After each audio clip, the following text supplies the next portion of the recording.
Σήμερα οι εργαζόμενοι σε όλο τον κόσμο βλέπουν γύρω τους την εξέλιξη της επιστήμης και της τεχνολογίας.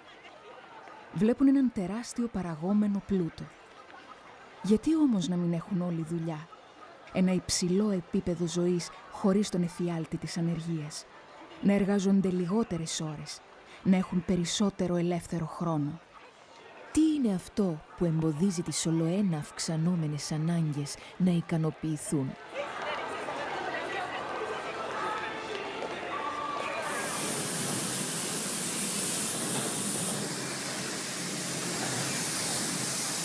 Αυτός είναι ένας επιχειρηματικός κολοσσός. Διαθέτει πάνω από 280 σημεία παραγωγής σε όλο τον πλανήτη.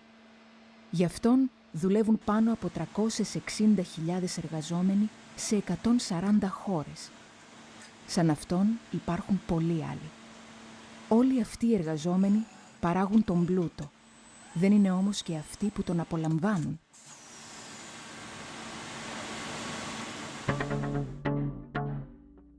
Εκείνοι οι οποίοι συσσωρεύουν το μεγαλύτερο μέρος του είναι οι μεγαλομέτοχοι.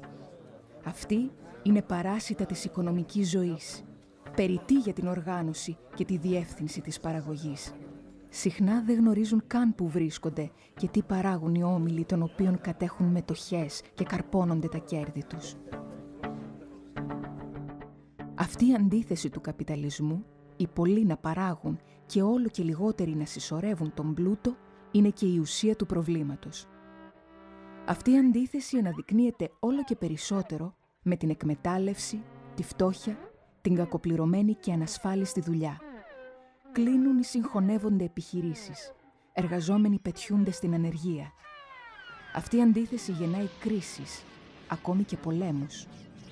Για το ανελαίητο κυνήγι του κέρδους, τον ανταγωνισμό για την κατάκτηση νέων αγορών και τον έλεγχο των ενεργειακών κοιτασμάτων και των δρόμων μεταφοράς πρώτων υλών και εμπορευμάτων. Μόνη φροντίδα και έννοια των καπιταλιστών είναι η επικράτησή τους και η απρόσκοπτη αύξηση των κερδών τους. Εκατομμύρια εργαζόμενοι στην Ελλάδα και παγκοσμίως αναρωτιούνται, αυτή η κατάσταση μπορεί να αλλάξει? Και αν ναι, πώς? Πώς μπορούμε να βγούμε από αυτή τη βαρβαρότητα? Τι είναι αυτό που κάνει έναν λαό να ξεσηκωθεί, να επαναστατήσει? Η Οκτωβριανή Σοσιαλιστική Επανάσταση έδειξε τον δρόμο.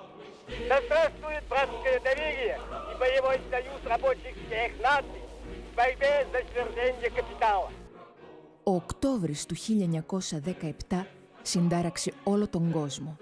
Ήταν τότε που γεννήθηκε η ελπίδα της ανθρωπότητας.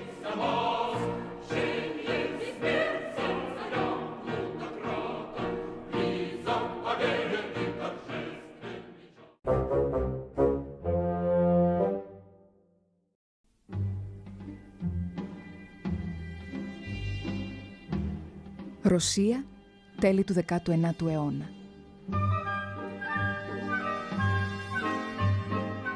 Εδώ κυριαρχούν ακόμη οι ευγενείς και οι γεωκτήμονες.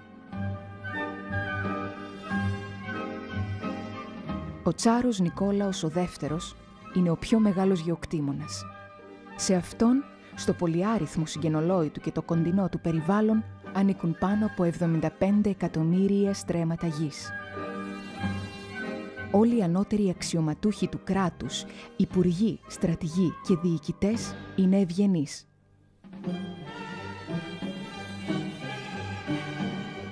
Ζούνε, τρώνε και πίνουν όπως αρμόζει σε πραγματικούς άρχοντες. Όλοι αυτοί έχουν κάθε λόγο να μην θέλουν μεγάλες αλλαγές στη χώρα. Όμως οι καλές εποχές, ακόμη και για αυτούς, έφταναν προς τη δύση τους. Ο καπιταλισμός αναπτύσσεται ασταμάτητα.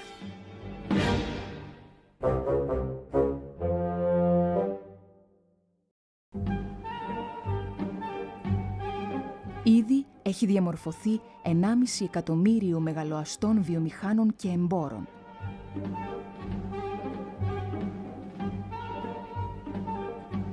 Αυτοί θέλουν μια γρήγορη ανάπτυξη του καπιταλισμού και στην αγροτική οικονομία.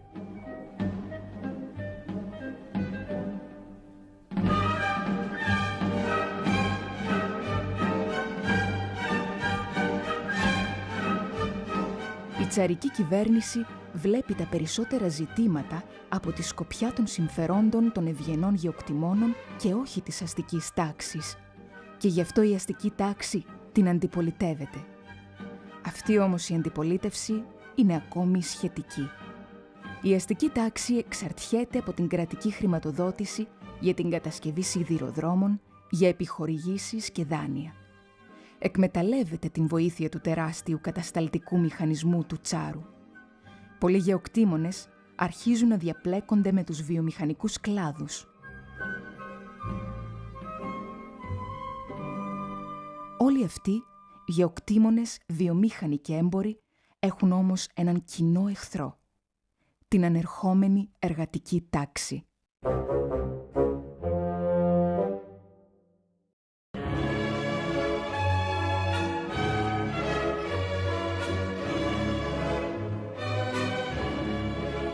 Η δημιουργία τεράστιων εργοστασίων στα νευραλγικά κέντρα των μεγάλων πόλεων, όπως της Μόσχας και της Πετρούπολης, διαμορφώνουν την εργατική τάξη ως τη βασική κοινωνική δύναμη της χώρας, αν και δεν πλειοψηφεί στο σύνολο του πληθυσμού.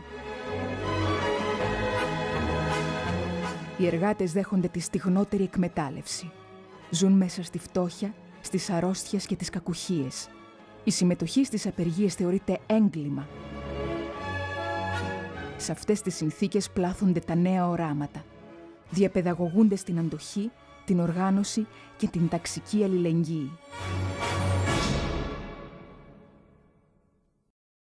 Το ατσάλι δένεται στο μεγάλο ψύχος και στη δυνατή φωτιά. Έτσι ατσαλώθηκε και η δική μας η γενιά και έμαθε να μην παραδίνεται.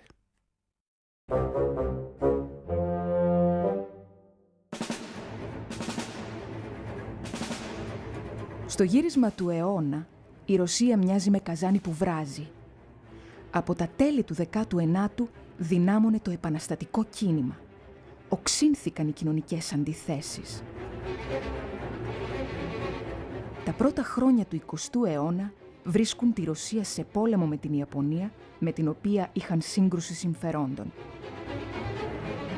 Έπειτα ήρθε και η οικονομική κρίση. Σχεδόν σε όλους τους βιομηχανικούς κλάδους υποχωρεί η παραγωγή. Υπάρχουν πάρα πολλοί άνεργοι στις πόλεις. Η αγροτική οικονομία σε πολλές περιοχές πλήγεται από την ξηρασία και φέρνει την πείνα. Μετά από όλα αυτά, το πολιτικό κλίμα είναι τώρα πολύ τεταμένο. Στις 3 Γενάρη του 1905 κατεβαίνουν σε απεργία 12.000 εργάτες του εργοστασίου Πουτίλοφ, του μεγαλύτερου της Πετρούπολης. Η σπίθα ήταν η απόλυση 4 συναδέλφων τους. Το παράδειγμά τους ακολουθούν και εργάτες των υπόλοιπων εργοστασίων της πόλης. Οργανώνεται πορεία μπροστά από τα χειμερινά ανάκτορα για να δοθούν στον Τσάρο τα αιτήματα των εργατών. 150.000 άνθρωποι κατεβαίνουν στους δρόμους. Οι εργάτες φέρνουν τις οικογένειές τους, τις γυναίκες τους, τα παιδιά και τους γέρους. Οι πιο ανώριμοι ακόμα πολιτικά εργάτες κρατούν εικόνες του Τσάρου και εκκλησιαστικές σημαίες. Αντί όμως για τον Τσάρο, τους υποδέχονται δυνάμεις του στρατού και της αστυνομίας με σπαθιά και σφαίρες. Σκοτώνονται πάνω από 1.000 άνθρωποι. Η μέρα αυτή του Γενάρη γράφεται στην ιστορία με το όνομα Ματωμένη Κυριακή. Ύστερα και από αυτό, μάζες από τα πιο καθυστερημένα στρώματα της ρωσικής εργατικής τάξης πείθονται ότι από τον Τσάρο δεν έχουν να περιμένουν τίποτα.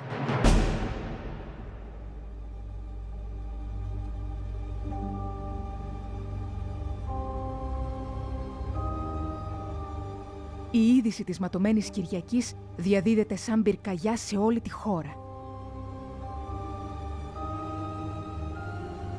Στα μεγάλα βιομηχανικά κέντρα χιλιάδες εργάτες κατεβαίνουν σε απεργία. Τέτοιων διαστάσεων εργατική εξέγερση δεν έχει ξαναδεί η Ρωσία.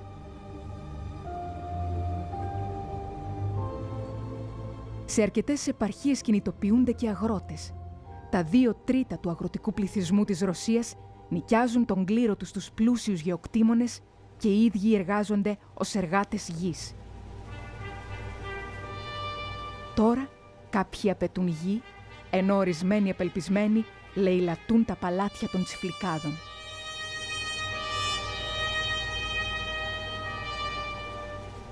Εκείνη την περίοδο γεννιούνται τα Σοβιέτ ως φύτρα εξουσίας και νέες μορφές οργάνωσης της επαναστατικής δράσης.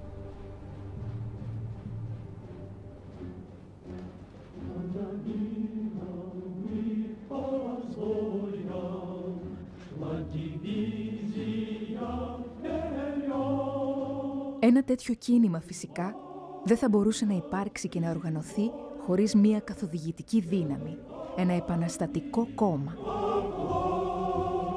Το κόμμα αυτό ήταν το Σοσιαλδημοκρατικό Εργατικό Κόμμα της Ρωσίας. Ένα τμήμα του κόμματος αυτού είχε αντιπαρατεθεί από την αρχή στην αντίληψη ότι η εργατική τάξη δεν πρέπει να έχει πολιτικά αιτήματα, αλλά αρκεί να παλεύει για την προώθηση των οικονομικών της συμφερόντων, χωρίς να αμφισβητεί πολιτικά τους μεγαλοαστούς, την άρχουσα τάξη.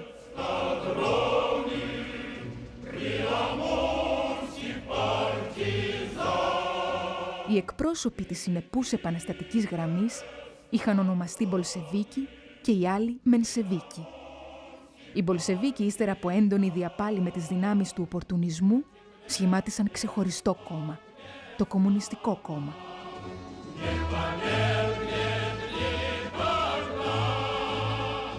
Ηγέτης των Μπολσεβίκων είναι ο Βλαντιμίρ Ουλιάνοφ, που έμελε να περάσει στην ιστορία ως μία από τις μεγαλύτερες επαναστατικές προσωπικότητες όλων των εποχών, με το όνομα Λένιν.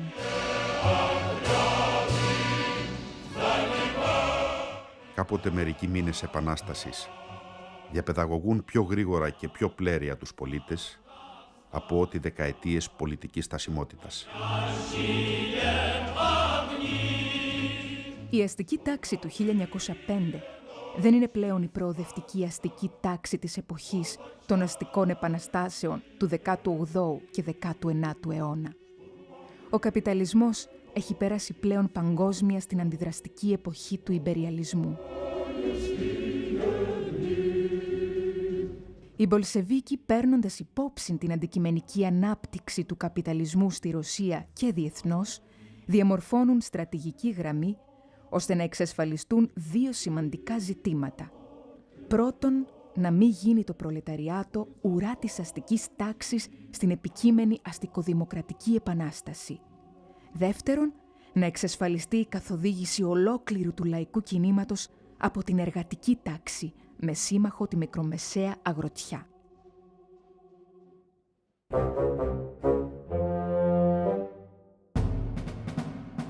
Ο πρώτος παγκόσμιος ιμπεριαλιστικός πόλεμος, που άρχισε την 1η Αυγούστου του 1914, είναι ο πιο μεγάλος και φρικαλαίος που έχει δει μέχρι τότε η ανθρωπότητα. Οι αντιθέσεις των ιμπεριαλιστών είναι οξυμένες και δεν μπορούν να λυθούν διαφορετικά. Τον εξαπολύουν δύο συνασπισμοί κρατών. Ο ένας με επικεφαλή στη Γερμανία και την Αυστρο-Ουγγαρία και ο άλλος με επικεφαλή στην Αγγλία και Γαλλία. Η Ρωσία είναι προσκύμενη στον τελευταίο. Πίστη στα ταξικά συμφέροντα και διεθνιστική στάση κράτησαν μόνο οι Μπολσεβίκοι, οι Σέρβοι σοσιαλδημοκράτες, οι Βούλγαροι επαναστάτες σοσιαλιστές, οι αριστεροί Ρουμάνοι σοσιαλδημοκράτες και οι Γερμανοί αριστεροί διεθνιστές με ηγέτες τους Καρλ Λίπνεχτ και Ρόζα Λούξεμπουργκ. Τα υπόλοιπα εργατικά και σοσιαλδημοκρατικά κόμματα της περίοδου, αν και είχαν υπογράψει την άρνηση των εξοπλισμών, προδίδουν τελικά τα εργατικά συμφέροντα και τάσσονται με τον πόλεμο και τις αστικές τάξεις των χωρών τους. Οι επανειλημμένες ήττες του ρωσικού στρατού στο μέτωπο και οι απώλειες στρατιωτών και εδαφών ανεβάζουν κατακόρυφα τη δυσαρέσκεια στο ρωσικό λαό που υποφέρει από τις καταστροφές του πολέμου. Το γεγονός ότι οι κύκλοι του τσαρισμού αρχίζουν να βλέπουν προς τη Γερμανία πυροδοτεί και την αντίδραση των Ρώσων βιομηχάνων και τραπεζιτών που είναι στο πλευρό των Άγγλων. Σε αυτούς ο πόλεμος θα φέρει τεράστια κέρδη και ωφέλη και πρέπει να συνεχιστεί μέχρι σε σχάτων.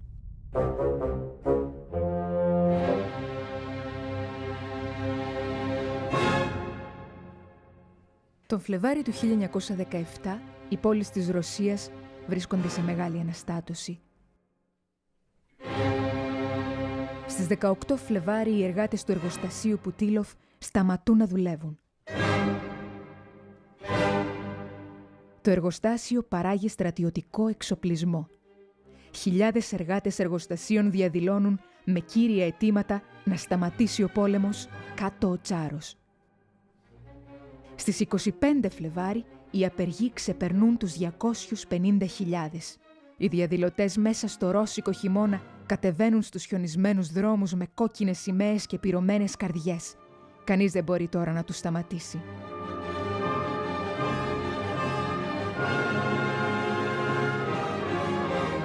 Σε πολλά σημεία αφοπλίζουν τους αστυνομικούς. Την επόμενη μέρα, οι διαδηλωτές στείνουν οδοφράγματα και συγκρούονται με το στρατό. Στις 27 Φλεβάρι είναι πια ξεκάθαρο πως ο Τσάρος δεν έχει πλέον τη δύναμη να επηρεάσει την εξέλιξη των γεγονότων. Στρατιώτες και ναύτες αρχίζουν να περνούν με το μέρος των εργατών.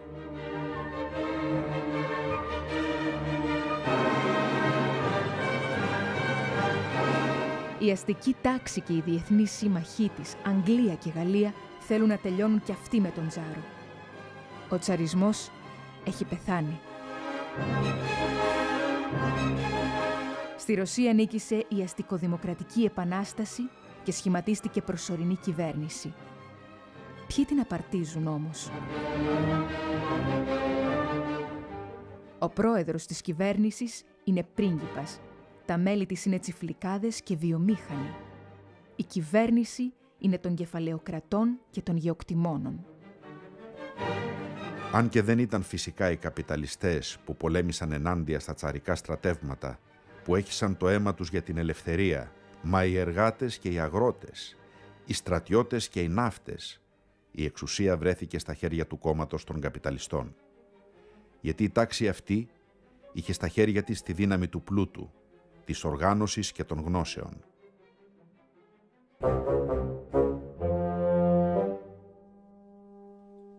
Η Επανάσταση του Φλεβάρι γέννησε μια αστική κυβέρνηση, όργανο της αστικής εξουσίας. Η Επανάσταση του 1905 είχε γεννήσει τα Σοβιέτ ως φύτρα εξουσίας. Μπορεί να ιτήθηκε τότε η Επανάσταση, αλλά η μνήμη των Σοβιέτ έμεινε βαθιά χαραγμένη στη συνείδηση του λαού. Τώρα συγκροτούνται ξανά Σοβιέτ ως όργανα εξουσίας των μαζών, στα εργοστάσια, στα πολεμικά πλοία, στα χαρακόμματα, στους λόχους και στις στρατιές. Όπως επίσης στα χωριά, στις επαρχίες και στους νομούς. Ψηφίζουν και εκλέγουν αντιπροσώπους στα ανώτερα Σοβιέτ.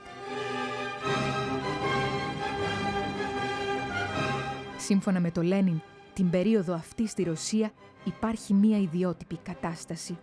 Η λεγόμενη διαδική εξουσία. Η μία εξουσία είναι η κυβέρνηση των καπιταλιστών, η άλλη είναι τα Σοβιέτ, ο λαός που είναι και ένοπλος.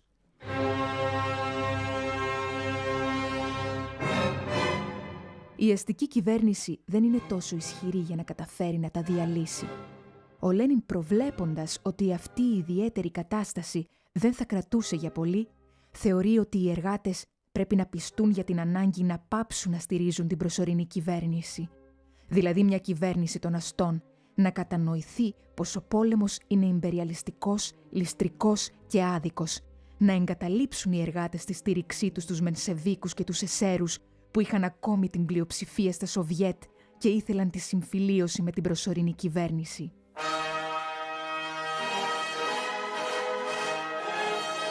Στις 3 Απρίλη, ο Λένιν γυρνάει στη Ρωσία από την Ελβετία, όπου ήταν εξόριστος. Στην Πετρούπολη, στην αποβάθρα του σταθμού, τον υποδέχεται τιμητική φρουρά από στρατιώτες και ναύτες. Η στρατιωτική ορχήστρα παίζει τη Μασαλιώτιδα. Εργάτες κλαίνε από τη συγκίνηση. Ο άνθρωπος για τον οποίο μίλαγε όλη η Ρωσία είναι εδώ. Ο ηγέτης των Μπολσεβίκων ανεβαίνει σε ένα τεθωρακισμένο αυτοκίνητο και απευθύνεται στους συγκεντρωμένους με το σύνθημα «Ζήτω η Σοσιαλιστική Επανάσταση». Την επόμενη μέρα παρουσιάζει στα μπολσεβίκικα στελέχη τις νέες προγραμματικές θέσεις, τις περίφημες θέσεις του Απρίλη. Απέναντι στη θέση κάποιων μπολσεβίκων ότι η αστικοδημοκρατική επανάσταση δεν έχει ολοκληρωθεί, ο Λένιν απαντά ότι το κύριο ζήτημα σε κάθε επανάσταση είναι το ζήτημα της εξουσίας. Και την εξουσία την έχει τώρα η αστική τάξη. Με αυτή την έννοια, η αστικοδημοκρατική επανάσταση έχει τελειώσει. Το προλεταριάτο σε συμμαχία με τους μισοπρολετάριους και τη φτωχή αγροτιά πρέπει να προετοιμαστούν για τη σοσιαλιστική επανάσταση.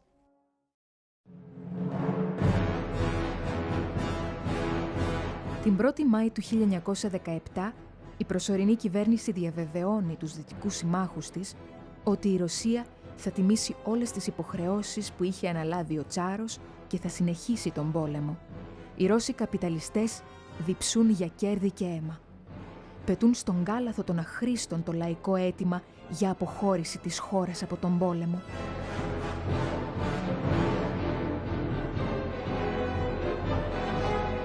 Ο πρωθυπουργός Κερένσκι διατάσσει το ρωσικό στρατό να επιτεθεί κατά των μονάδων της Αυστρο-Ουγγαρίας. Ο στρατός όμως δέχεται ισχυρή αντεπίθεση και υποχωρεί. Η Ρωσία χάνει 60.000 ανθρώπους. Στις 4 Ιούλη με επικεφαλής τους Μπολσεβίκους οργανώνονται τεράστιες διαδηλώσεις στους δρόμους της Πετρούπολης. Η κυβέρνηση και οι στρατηγοί θέλουν με κάθε τρόπο να υπερασπιστούν την εξουσία και τη συμμετοχή τους στον ιμπεριαλιστικό πόλεμο. Για να το πετύχουν, πρέπει να δώσουν συντριπτικό χτύπημα στην πρωτοπορία. Διατάσσουν τη σύλληψη των καθοδηγητών του Μπολσεβίκικου κόμματος. Συγκροτείται ένα ειδικό απόσπασμα που έχει οδηγίες να εκτελέσει επιτόπου τον Λένιν. Μέσα σε αυτό το κλίμα δρούσε ακόμη και η Οχράνα, η περιβόητη ασφάλεια του παλιού τσαρικού καθεστώτος. Στο σκοτάδι κινούνται και οι μαύρες εκατονταρχίες που είχαν συγκροτηθεί από το 1905.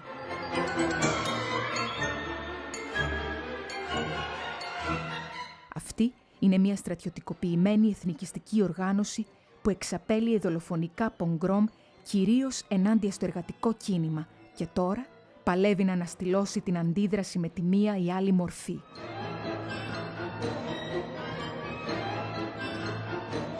Οι Μπολσεβίκοι βιώνουν άγριο κυνηγητό, συλλήψεις, δολοφονίες.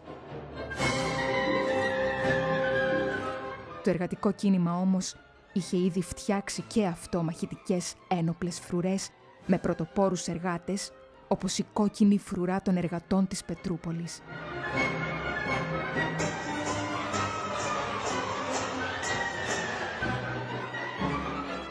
Ο Λένιν υποχρεώνεται από τα μέλη της Κεντρικής Επιτροπής του κόμματος να περάσει στην παρανομία. Ο ίδιος είχε προβλέψει ότι αντικειμενικά η κατάσταση θα οδηγηθεί είτε σε ολοκληρωτική νίκη της αστικής δικτατορίας, είτε σε νίκη της ένοπλης εξέγερσης των εργατών. Η κατάσταση είναι εξαιρετικά κρίσιμη. Είναι ολοκάθαρο ότι πραγματικά τώρα πια κάθε καθυστέρηση της εξέγερσης ισοδυναμεί με θάνατο.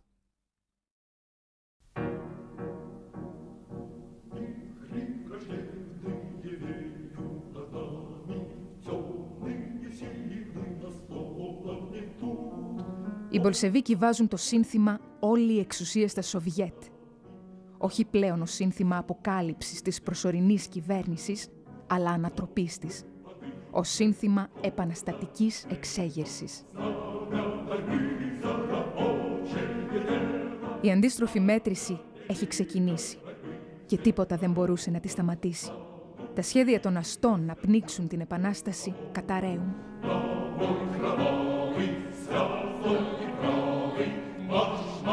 Μέχρι τις πρώτες πρωινές ώρες της 25ης Οκτώβρη, η κόκκινη φρουρά των εργατών, επαναστατικά στρατεύματα, ναύτες και στρατιώτες έχουν καταλάβει τις γέφυρες των ποταμών Νέβα. Το τηλεγραφείο, το τηλεφωνικό κέντρο της πόλης, ο ραδιοφωνικός σταθμός, η σιδηροδρομική σταθμή, τα υπουργεία και η κεντρική τράπεζα είναι στα χέρια των επαναστατών. Τα χειμερινά ανάκτορα όπου έχει καταφύγει η προσωρινή κυβέρνηση έχουν περικυκλωθεί.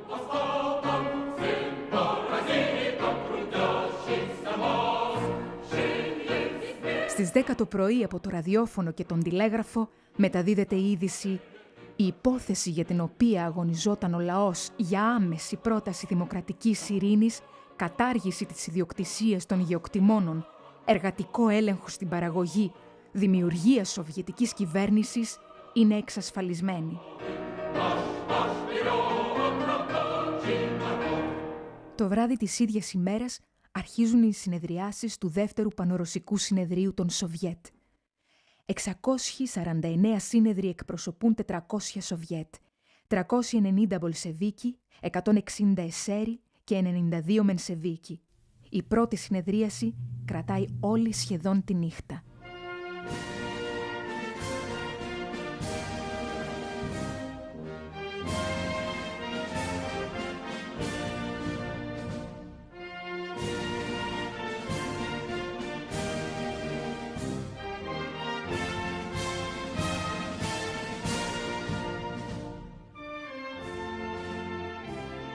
Κατά τις πρώτες πρωινές ώρες φτάνει η είδηση. Τα χειμερινά ανάκτορα έχουν καταληφθεί. Οι υπουργοί της προσωρινής κυβέρνησης έχουν συλληφθεί. Θυελλώδη χειροκροτήματα και φωνές συνταράσσουν όλο το συνέδριο. Προς τους εργάτες, στρατιώτες και αγρότες ψηφίζεται η εξής έκκληση. Στηριζόμενος στη θέληση της τεράστιας πλειοψηφίας των εργατών, στρατιωτών και αγροτών, στηριζόμενος στην νικηφόρα εξέγερση των εργατών της φρουράς της Πετρούπολης, το συνέδριο παίρνει στα χέρια του την εξουσία. Το συνέδριο αποφασίζει. Όλη η εξουσία κατά τόπους περνάει στα Σοβιέτ των εργατών, στρατιωτών και αγροτών βουλευτών.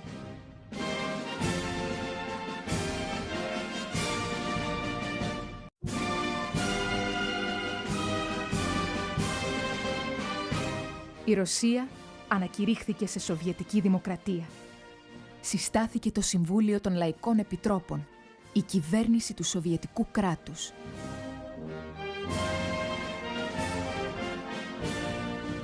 Επικεφαλής τέθηκε ο Λένιν.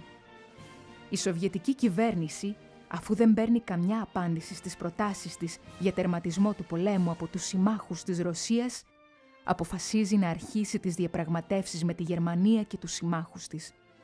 Στις 3 Μάρτη 1918 υπογράφεται η Συμφωνία Ειρήνης με τη Γερμανία, την Αυστρο-Ουγγαρία, τη Βουλγαρία και την Τουρκία.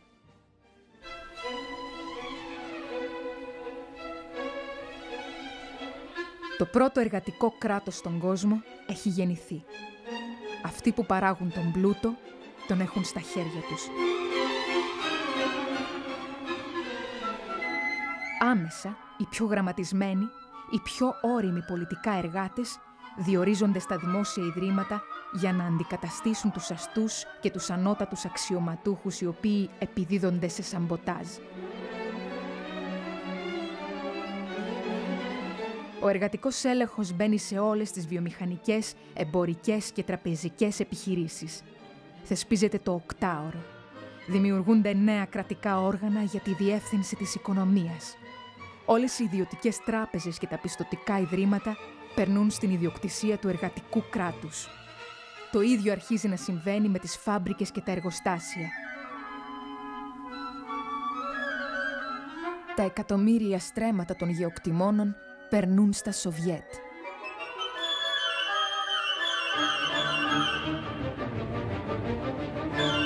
Στα χωριά δημιουργούνται τα πρώτα κρατικά αγροκτήματα και οι πρώτοι παραγωγικοί συνεταιρισμοί.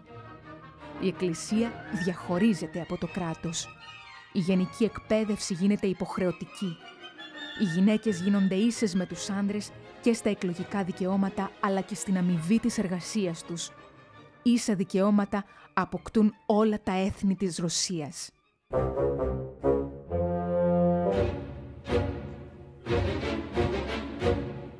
Λίγο πριν τη Σοσιαλιστική Επανάσταση, ένας Ρώσος μεγαλοκαπιταλιστής είχε δηλώσει στον Αμερικανό δημοσιογράφο Τζον Ριντ: «Η Επανάσταση είναι μια αρρώστια.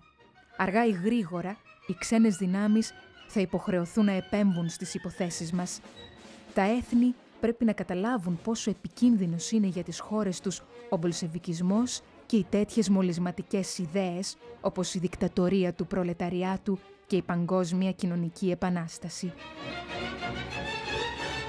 Σε όλο τον καπιταλιστικό κόσμο, οι αστικές εφημερίδες, τα ραδιόφωνα και τα περιοδικά στάζουν χολή για την Επανάσταση.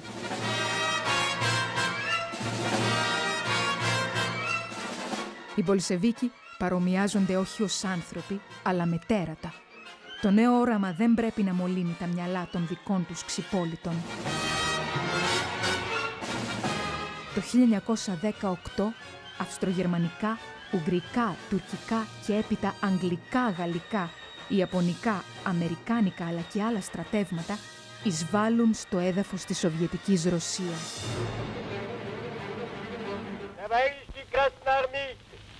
Капиталисты Англии, Америки, Франции ведут войну против России. Они помогают деньгами и военными припасами русским помещикам, которые ведут против советской власти войска из Сибири, с Дона, Северного Кавказа, желая восстановить власть царя, власть помещиков, власть капиталистов. Нет, этому не бывать. Красная армия непобедима, ибо она объединила миллионы трудовых крестьян с рабочими, которые научились теперь бороться, научились товарищеской дисциплине, не падают духом, закаляются после небольших поражений, смелее и смелее идут на врага, зная, что близко полное его поражение.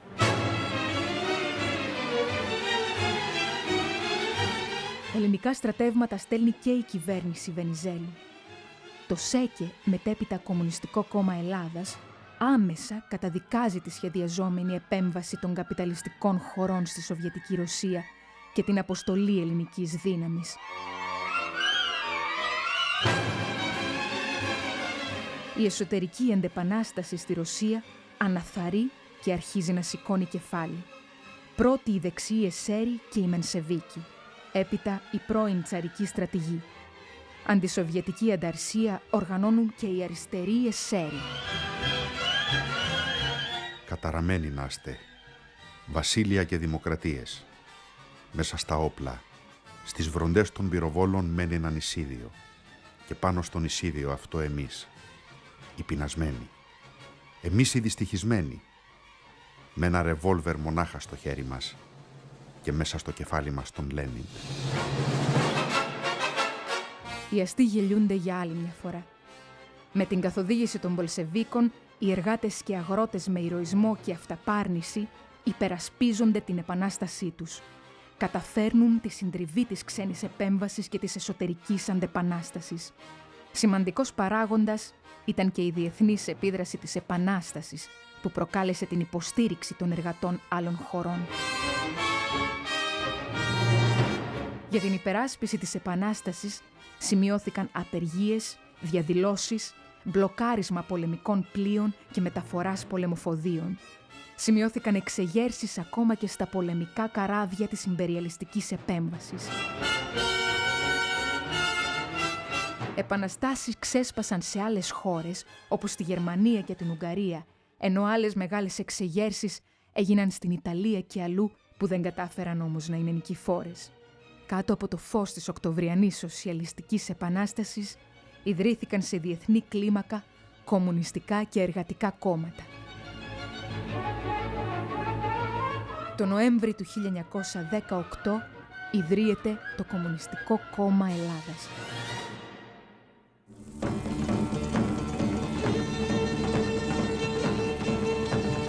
Για το Κομμουνιστικό Κόμμα Ελλάδας, η Οκτωβριανή Επανάσταση ήταν από την ίδρυσή του φωτεινός οδηγός, πηγή έμπνευσης και δράσης. Το 1917 αποδείχθηκε στην πράξη ότι η εργατική τάξη με τους συμμάχους της μπορεί να πραγματοποιήσει κοινωνικές επαναστάσεις και να επικρατήσει σε μια χώρα.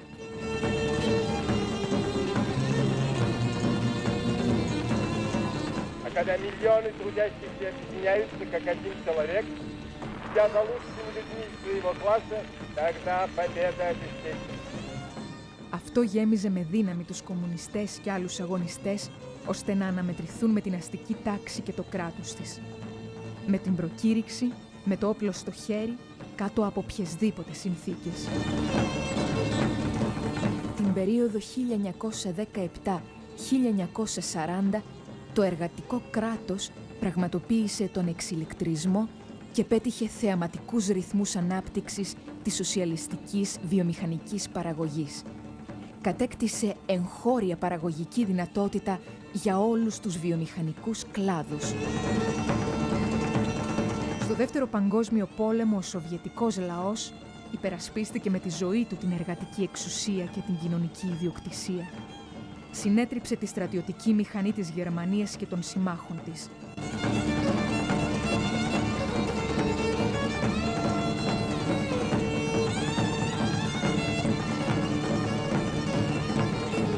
Αυτό αναζωπήρωσε την ελπίδα, ώστε οι υπόλοιποι λαοί να γεμίσουν δύναμη και να συνεχίσουν την αντίσταση. Ο κόκκινος στρατός βοήθησε να απελευθερωθούν μια σειρά χώρες της Ευρώπης και έδωσε όθηση στον απελευθερωτικό αγώνα και την ταξική πάλη στην Ελλάδα και σε όλη την Ευρώπη. From Stettin in the Baltic to Trieste in the Adriatic, an iron curtain has descended across the continent. Behind that line lie all the capitals of the ancient states of Central and Eastern Europe.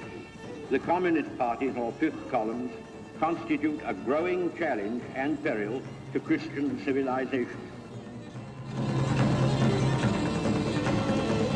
Παρά τις τεράστιες απώλειες από τον Δεύτερο Παγκόσμιο Ιμπεριαλιστικό Πόλεμο και τα 20 εκατομμύρια νεκρούς, η Σοβιετική Ένωση, χάρη στον κεντρικό σχεδιασμό, απογείωσε την ανάπτυξη των παραγωγικών δυνάμεων. Κάλυψε γρήγορα την απόσταση που την χώριζε από καπιταλιστικές δυνάμεις που δεν είχαν δεχτεί πόλεμο στο έδαφος τους, όπως οι Ηνωμένες Πολιτείες Αμερικής. Οι επιτυχίες του σοσιαλισμού ενσάρκωσαν το όραμα για μια ζωή ανώτερου επίπεδου. Η κατάργηση της εκμετάλλευσης ανθρώπου από άνθρωπο ήταν ο ακρογωνιαίος λίθος. Από τα πρώτα κιόλας χρόνια είχε εξασφαλιστεί η σταθερή εργασία με δικαιώματα. Η ανεργία, η φτώχεια είχαν εξαλειφθεί ως κοινωνικά φαινόμενα από τη δεκαετία του 30. Υπήρχε δωρεάν κρατικό σύστημα υγείας για όλους. Η ασφάλιση, η σύνταξη, η ιατροφαρμακευτική περίθαλψη ήταν αποκλειστικά υποχρέωση του κράτους χωρίς δαπάνη των εργαζόμενων. Υπήρχε δωρεάν υποχρεωτική εκπαίδευση για όλους. Ελεύθερος χρόνος για πολιτισμό, αθλητισμό, διακοπές.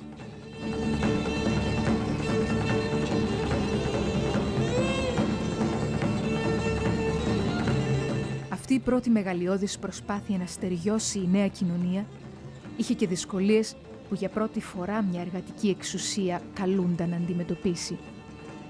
Ιδιαίτερα μετά από μια χρονική στιγμή, οι δυσκολίες πήγαιναν να λυθούν με συνταγές του καπιταλισμού, με αποτέλεσμα την υποχώρηση των σοσιαλιστικών σχέσεων παραγωγής, τη διεύρυνση της αγοράς, των ανισοτήτων στο εισόδημα. Δέχθηκε πλήγμα η κομμουνιστική συνείδηση. Αυτό αποδείχθηκε μοιραίο. Αυτή η συνταγή απέτυχε και όχι ο σοσιαλισμός. Το Κομμουνιστικό Κόμμα Ελλάδας είναι περήφανο γιατί τη μέρα που κατέβαινε η κόκκινη σημαία από το Κρεμλίνο καλούσε τους κομμουνιστές, τους λαούς να την κρατήσουν ψηλά. Διδαχθήκαμε από την προσφορά και από τα λάθη. Βγάλαμε πολύτιμα συμπεράσματα. Μελετάμε τη σύγχρονη πείρα.